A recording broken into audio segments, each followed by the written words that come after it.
I got something that I had a negative opinion on this morning, which it might be far out there, but when I had what Tim said this morning in class, about everybody having a home church, church family, small group and all that.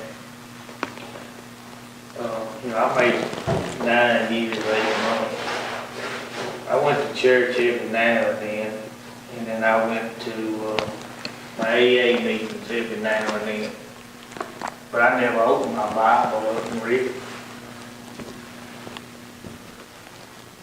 What got me to that point of 9 years, 8 months?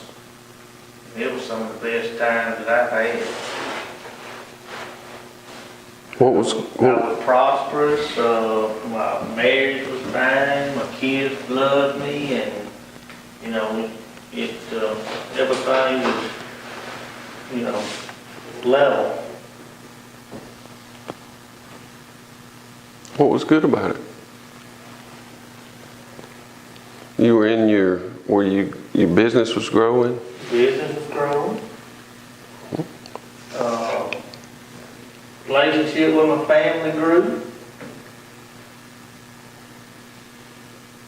And then about 14, the business lagged off. I got down. And everything went to shit. I think we talked about it a little bit.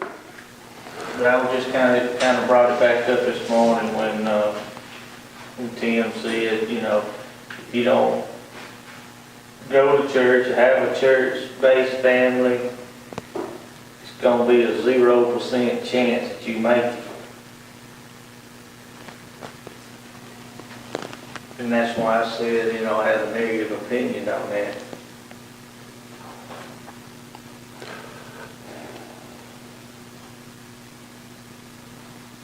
I don't think one of them has to do with the other. Some of y'all was high in church last month. Or at the AA meeting, or whatever. That doesn't mean it can't help. Yes. But I think, from what I know about you and talking to you, you were high on your ego during that period. And you didn't need drugs or extra sex. Right? And you were expanding. And it felt good. It's only you didn't need no drugs, or you were the big man. And it's not a bad thing. I went through something very similar. We talked about that before. Yeah. And in some ways, your ego was dependent on that drug, being the big man, which is similar to you doing that girl in your store. You were the big man again. Right? Potent, sexy, She's Snapchatting her tootie pictures to you or whatever she was doing. Keeping you riled up because she was using you like a crack pipe.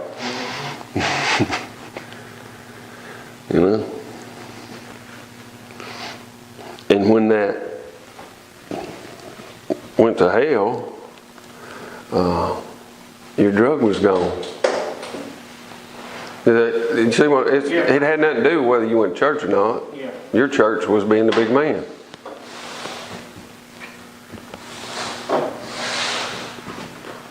And I just swapped one drug for another.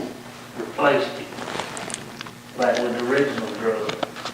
And whatever that issue is with you, baby, you've had that before you grew hair on your legs. Right? And so it doesn't really matter if you go to church or not if you don't address that issue. That's what I keep talking about over and over and over again. Because if the purpose is to stay sober, if that's yours, then that's not much motivation to stay sober. You know, I think I said something about it last week, and I do repeatedly. We're not going to stay sober with our own moral strength. We don't have much. Human beings don't work that way.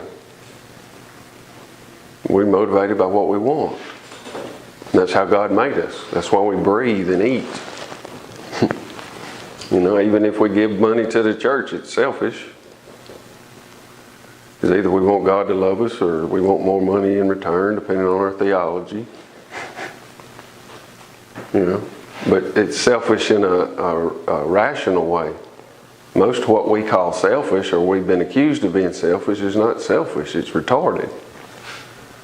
Because if I was truly selfish, I would not try to stay happy by shooting heroin. That's retarded. Or whatever. Because it don't work, does it, baby? Huh? You been shooting heroin? Me? No. Or whatever you was doing. It don't make you happy, does it? No, certainly not afterwards. The consequences are always 100 times worse than what... Because if it would work, I'd go buy you some. Yeah. You know? Well, I probably wouldn't because I'm too selfish. You know.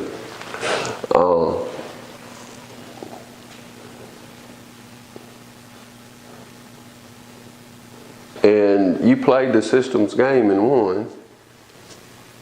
And then they jerked the foundation out money. Okay. Well, yeah, in a way, I played the system and won, but in another way, I lost. I wasted the last year of my life thinking that I was accomplishing something. And faked yourself out. Right? Because becoming a productive citizen is another trap. It don't matter how much money you pile up, or how much fame you get, or whatever motivates folks.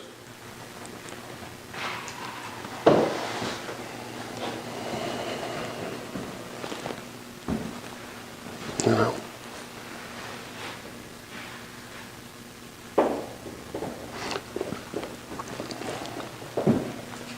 It's an illusion.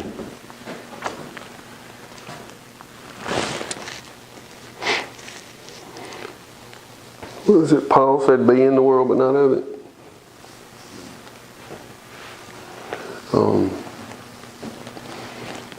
You were of the world during that time.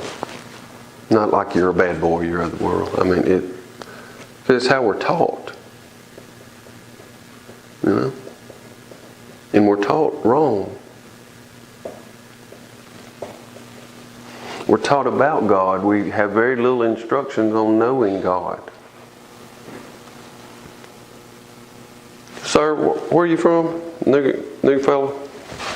Jemison. You from Jemison? What brings you here? Marijuana. Marijuana? You got a charge? Yeah, growing marijuana. Oh, growing marijuana. How much were you growing? 700 plants. That's a bunch. You were stacking up some money. Or about to.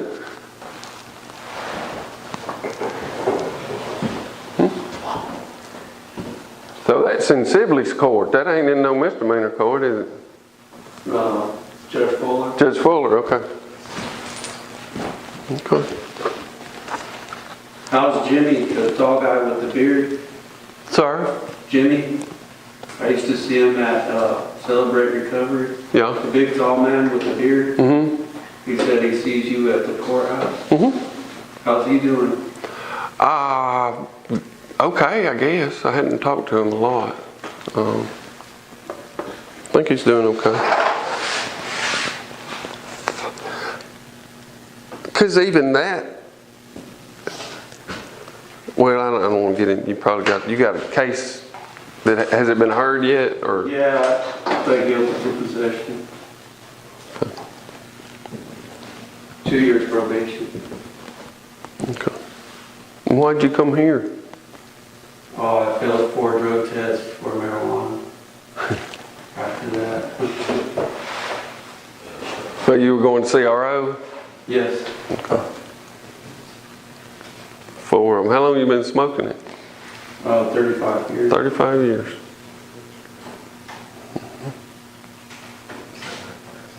Hmm? That's a lot of marijuana. That's a bunch. Do you think, what are you wanting to do? I want to quit smoking it, if I can. Yeah. Do you know the base of that motivation for you?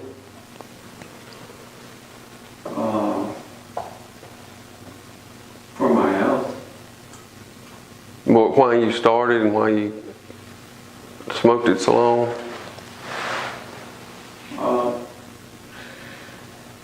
I just like to feel good. Okay. Well, that's a righteous motivation. Want to feel good, you know. And just know where I'm coming from. I don't care if you smoke marijuana or not. You know, that's not. But we have the system says you can't. You know.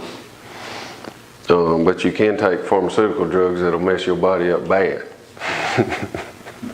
You know. But I don't get into that because we're still living in the system, right? And they ain't gonna let you do that unless you go to Colorado, and even then you got to get permission from the government to do it, right? Yeah.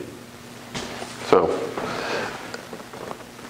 and have you been in my class before? No, this is my first time. Okay. Well, what I'm trying to introduce folks to is a concept that we are much more than our biology. We're much more than our cognitive processes. And what keeps us addicted to substances is we equate our body and our mind, our ego, to who we are, and we're much more than that. But when I believe that I am my body and I am my thoughts, then many times I can get habituated to putting certain chemicals in my body to change my feelings. Because feelings are basically just chemistry in our bloodstream.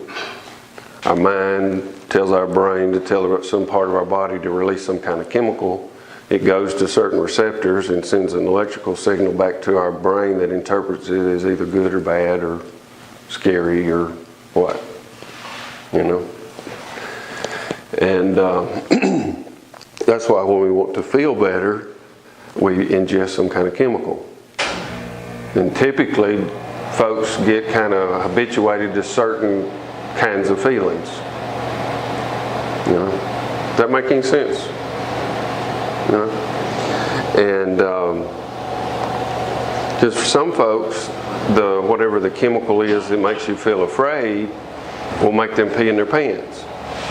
For other folks, they're addicted to that chemical and they jump out of airplanes. Because the chemical in itself is not good or bad, happy or sad. It's how we interpret that.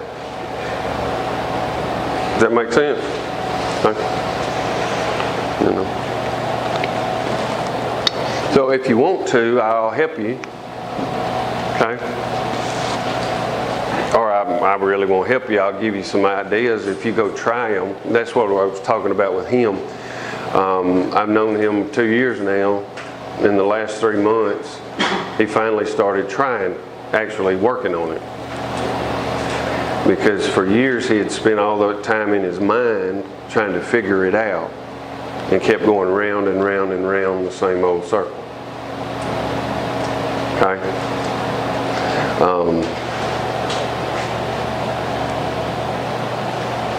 What's your background? You from a church? You're a professor? You're a farmer? I know you're a farmer. I haven't really worked. I was homeless for 10 years. Okay. How did you come to be homeless?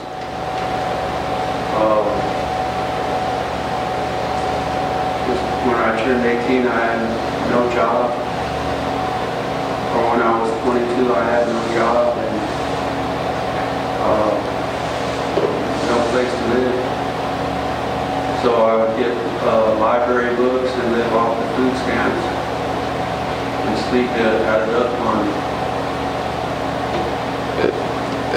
Downtown, Goose Pond? California. Oh, California, so you're not from here? No, I was born in San Diego. San Diego. Okay. And how did you get to Chilton County?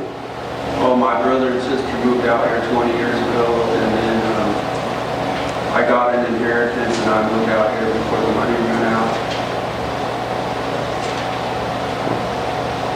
So you had a family, but they didn't let you live with them, or what? Yeah, my mother didn't let me live with her, but she died anyway, so... Bitch. She doing dying. And my brother and sister... So there were issues with you and your family? No. No? She just said, get the hell out of here? Yeah, I mean, I can't live off of... I need to make my own way. I can't just live off of somebody for free. It doesn't work that way. Well, food stamps were free. Yeah, exactly. So you're dependent on the government. That's a system. It's a dependency creating system. I got disability now For what? for mucoepithelial dysplasia. Oh, hell, I can't even say that. What's that mean? It affects the skin, eyes, and lungs. That's why I need to quit smoking the marijuana, because I have problem breathing. What I'm always going to do is take a pound of marijuana and boil it in 2 gallons of oil, and then make cookies out of it so I wouldn't have to smoke marijuana no more. That's why I was growing so much of it. You can't take a dime bag of weed and boil it in oil and make cookies because it wouldn't be strong enough. Okay. Why don't you go to Colorado?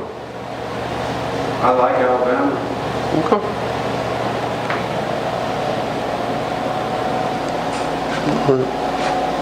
Well, do they give prescriptions for THC now? So you're still going to have to be acting in an illegal fashion in order to make your It would cookies? still be illegal, but it would be better for my health to take the oil instead of smoking.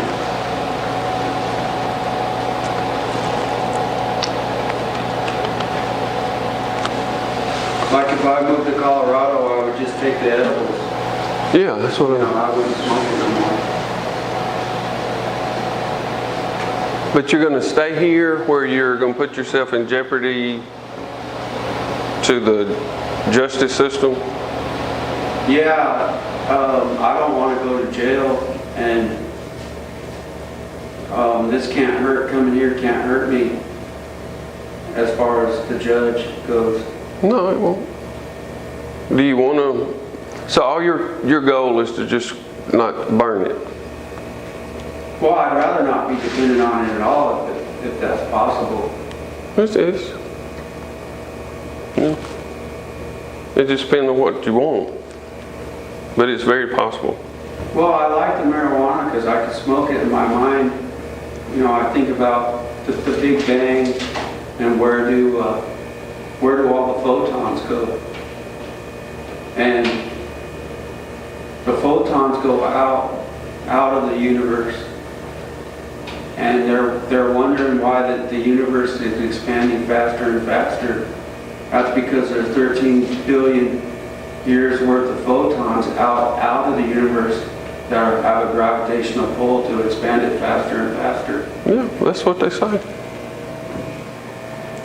But you can't think about that without the marijuana? Probably can. I mean, you can. It's just if you want to. You know? Your mind's capable of all those things. I mean, I don't smoke marijuana, and I know what you're talking about. You know? But anyway, the point is, all those things that you crave, your soul craves, are righteous. But the thing that you use to satisfy those is about to kill you now. Yes.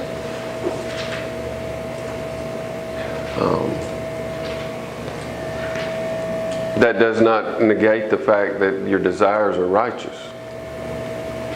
And there is a way to meet those needs and answer those desires if you want to find it. You know? But it has to do with dealing with our dependence on ego. Because even the whole vision of the universe is just a science fiction. They don't know. There's not even any proof that there is actually gravity at work. You know, Tesla has a better idea about it, and it's all about electromagnetics. It's not about gravity. Because there's some problems with gravity. So how does gravity hold all the water on the earth, but a butterfly can still fly and stuff, you know? So, but the metaphor of the universe, I'm telling you that there's an equivalent of that inside of you.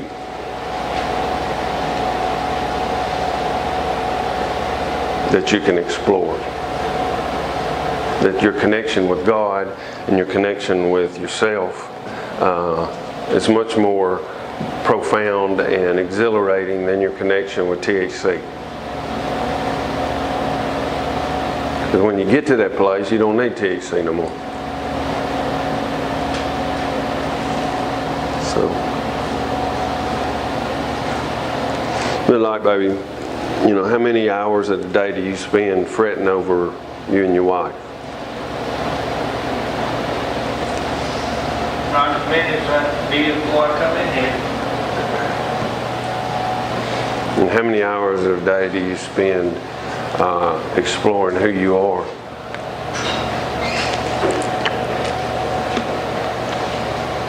I'm not talking about thinking about it.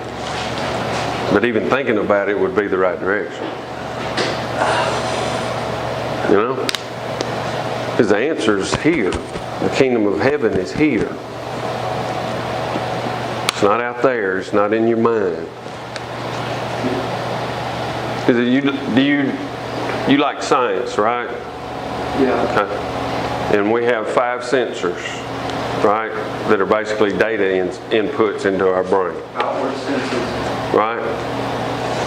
And on the continuum of what is possible and in the spectrum of light, how much can our sensors detect? About this much. You know? And the spectrum, or whatever they call it, of frequencies. Yeah. How much of all that is possible of frequencies can our ears detect? This much. Right? Yes. Our taste is limited to those particular receptors. We can do bitter and sweet and I don't know how many, 4, 5, 6 different things of all the possibilities that could be received. You know? And so, if reality, according to science, is so much larger than what we can perceive with our senses, even our best perception of reality is at best limited. You have to perceive it with your intellect. That's also based on language. And language limits. Right? Yes. That's what I'm saying. Our intellect can fake us out. Like there's so many words in the English language, but we only speak this many of them. And there are also other words in the African nation of Shona, or the Mayan language, or French language, or whatever other language, they have different connotations.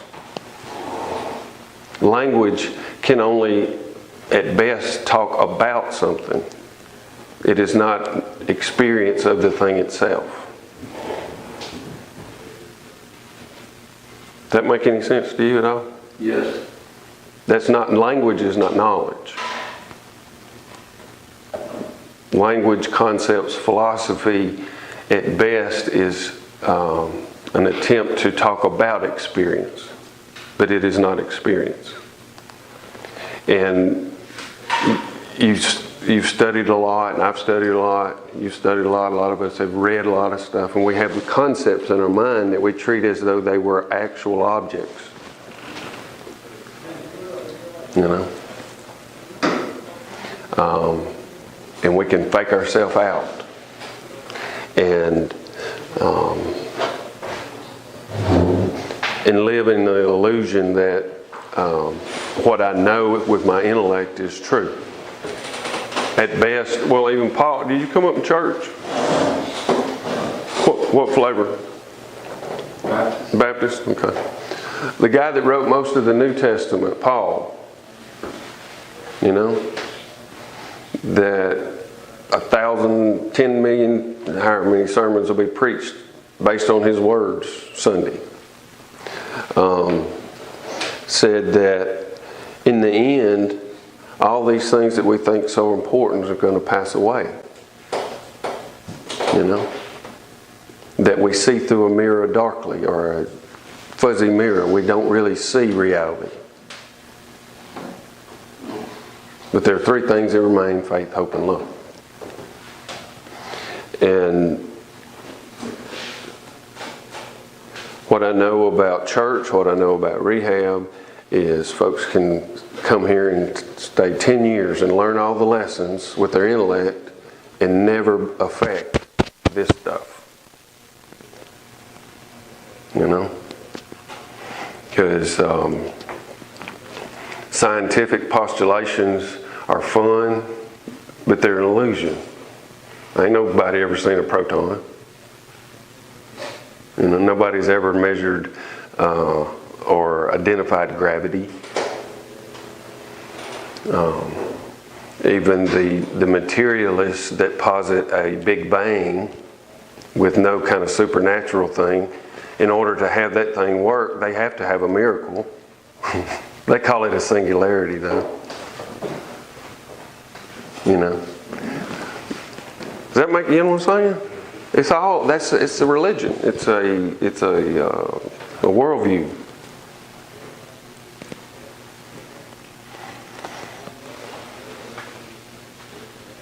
You from California, you ever done any meditation?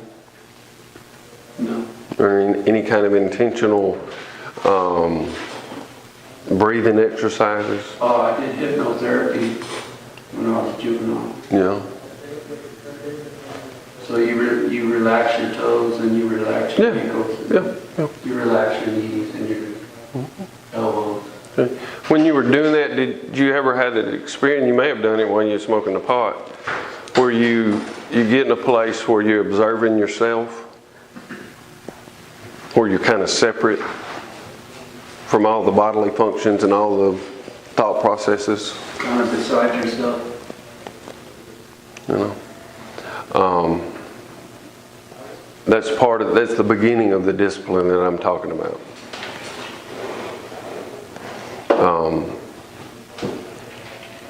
We repeat patterns over and over and over again, unconsciously. And something blows up, and then somebody says, "Why'd you do that?" And what's our answer most of the time? I don't know. Sometimes it feels like I can leave my body, but then I get hungry and I have to eat. Well, that's cool. Or I have to come back because I have to go to the bathroom. So there's not enough time in the day without attending to the body's functions to get anywhere. It's not about time.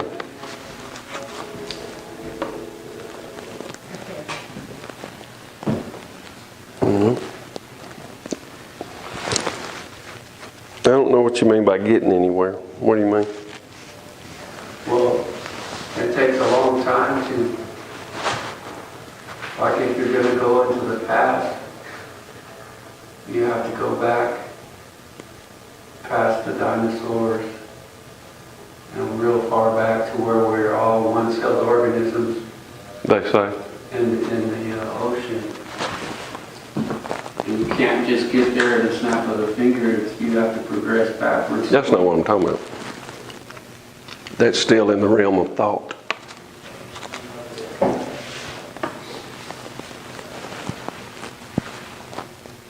I'm not talking about anything linear. It's stepping out of that. But anyway, if you're interested in it, I can ask me some questions as we go along. You'll be here a while, right? Okay.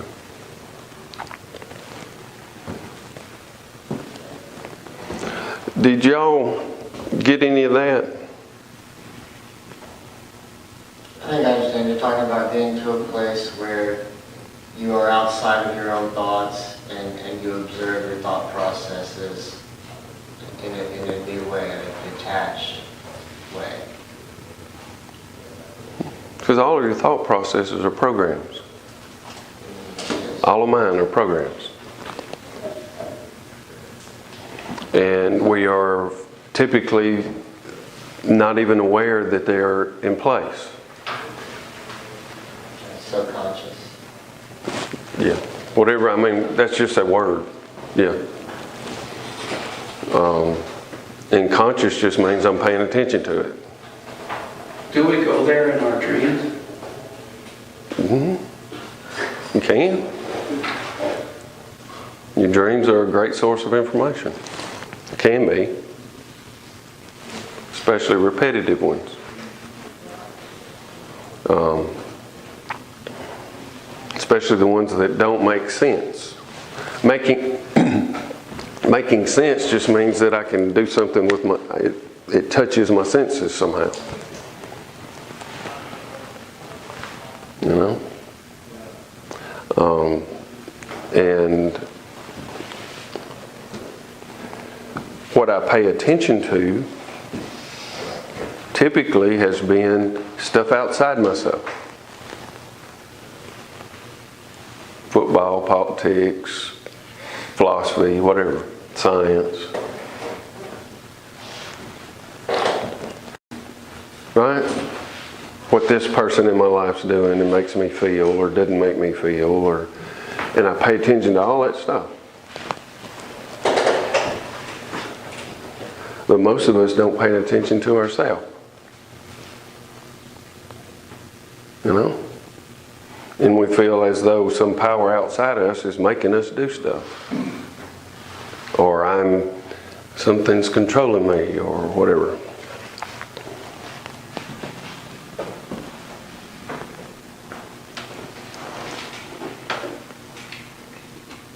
I appreciate you standing up. That's good. My back hurts. Yeah. You know.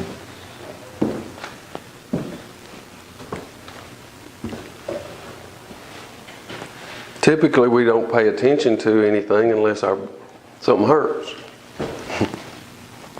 Right? Why is your back hurting? Did you have a wreck or football or? Yeah, I heard probably way back when I was racing motorcycles. There's a lot of times we'll do with our body, or because when I played football, they taught us to tackle with your head down. Spiral. It's not good for you. You know. But I did that for years, and now I'm 53, and my body's telling me I was doing something wrong. Right? Mm-hmm. And years and years and years and years and years and years doing that, and didn't have any problems. And then one day I wake up and I'm sore from sleeping. You know what I'm talking about? Yeah. And emotionally, spiritually, we do some of the same stuff. We do stuff that injure ourselves over and over and over again. And when we're young, it don't hurt as bad. Or it heals up. And we don't pay attention to it till it starts hurting. And that's the function of pain. Or one of them.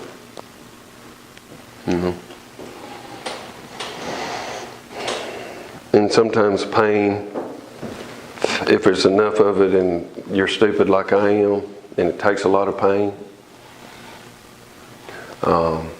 it'll finally get us to the point where we let go of our ideas and start searching for something new.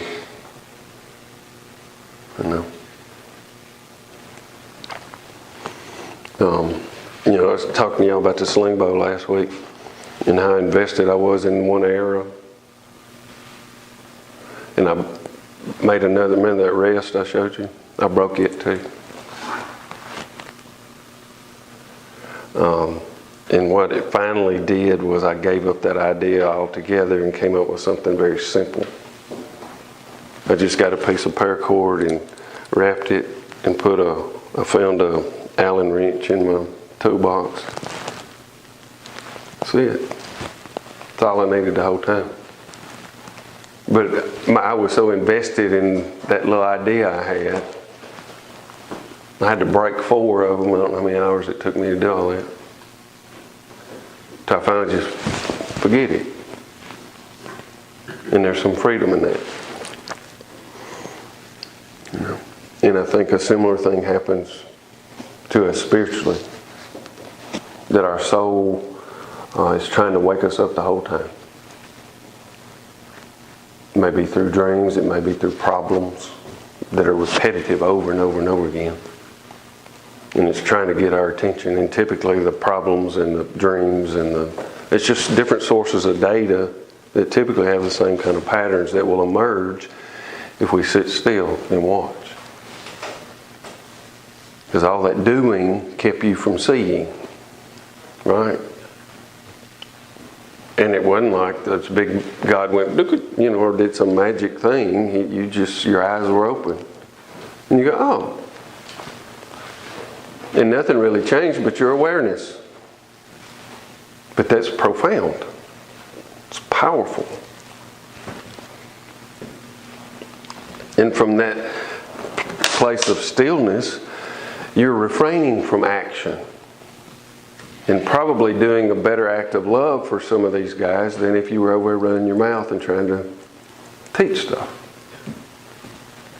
There's a time to do. But so many times, we're just unconscious. We just do the same stuff. There was this lady, I remember one time when I was a chaplain at Hillcrest. I'll say this and shut up. I do these groups, and this lady that had not said a whole lot for weeks was sitting there, and I think somebody had talked about sexual abuse or this, that, and the other, and she just kind of started leaking and was struggling to find a word to communicate what had happened to her. And have you ever been in a situation where somebody's kind of opening up and it feels uncomfortable? You know what I'm talking about? Or it's similar, like, have you ever been to a funeral and you didn't know what to say? Or have you ever had a funeral and somebody in your family and then people would come up and just say the stupidest stuff? Like when my mama died, I was 18 or 19, people would come and say, well, the Lord needed her more than us. And I'm like, kiss my ass. What, God's that needy? He had to take my mama from me because he was lonely or something, just retarded. But they wasn't being evil, they just were anxious and didn't know what to say. And this is free of charge. If you don't know what to say, I don't know what to say. And they'll go, you're right. There's no words. So anyway, we're sitting in this group and this lady was starting to, because it was real, it wasn't some act, come help me, fix me, pat me on the head thing. And she started leaking and it got real profound and uncomfortable for a lot of folks in there. And this one lady, it's almost like this light came on behind her and she rose from her chair and went and got some tissue and gave it to this lady. And guess what happened to the lady when the woman gave her tissue? You cried? No, shut her down. Shut her down. And I told that woman, I said, because she was the good Christian lady, always trying to fix folks. I said, you just sinned against her. What? I said, nobody asked you to do that. And you just shut her down. You know? And this was the first time this lady was struggling to reveal some of this stuff, and this woman got so uncomfortable that she couldn't sit with that woman in that anxiety and allow her to be. Does this make any sense, what I'm saying? But she was unconscious of that. The way she had made her way in her life was trying to fix everybody. And it gave her this sense of whatever. But she was in the hospital for depression and suicide, so it wasn't working too good. And I mean, you're doing some leadership stuff, but not in an ego way. Because in the end, don't give a shit about nobody here. Because most of it's fake anyway. Or it's an illusion.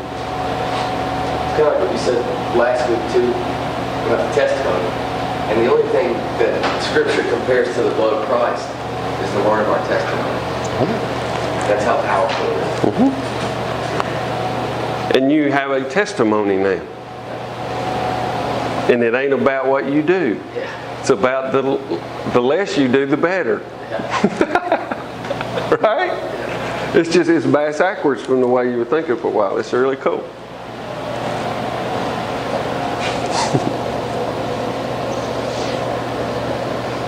So I'd encourage you, if you want to, if you get tired of the same old stuff, start paying attention to what you're paying attention to. Talk much less, listen much more, and don't act unless there's a reason. Right? All right, go eat. Tired.